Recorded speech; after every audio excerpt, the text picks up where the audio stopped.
ওরে কলা গাইসা বাড়ি আমার উদুয়ার ঘর রে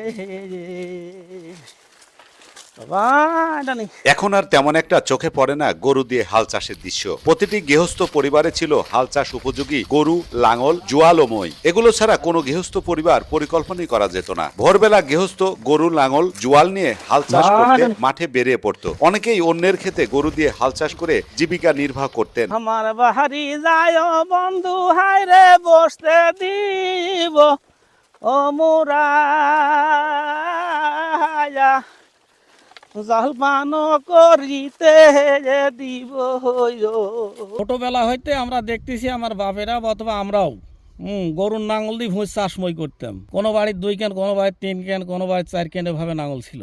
অনেকেই অন্যের ক্ষেতে গরু দিয়ে হাল চাষ করে জীবিকা নির্বাহ করতেন। কৃষিতে আমূল পরিবর্তন ও আধুনিক চাষ যন্ত্রের ব্যবহার প্রান্তিক কৃষকদের দোরগোড়ায় পৌঁছার কারণে দিন দিন গৃহস্থ পরিবারেও এসেছে পরিবর্তন। এখন আর গৃহস্থ পরিবারে নেই লাঙল, জোয়াল, নেই হাল চাষ উপযোগী গরু, যার ফলে এই জনপদ থেকে বিলুপ্ত হয়ে পড়েছে আবহমান বাংলার চিরচেনা ঐতিহ্য গরু লাঙলের হাল চাষ। সময়ের পরিক্রমায় আর আধুনিক চাষ যন্ত্রের বদলতে হারিয়ে যাচ্ছে প্রাচীনকাল থেকে জমি আবাদে চলে আসা গ্রাম বাংলার ঐতিহ্য গরু লাঙল দিয়ে হাল চালের এই চিত্র।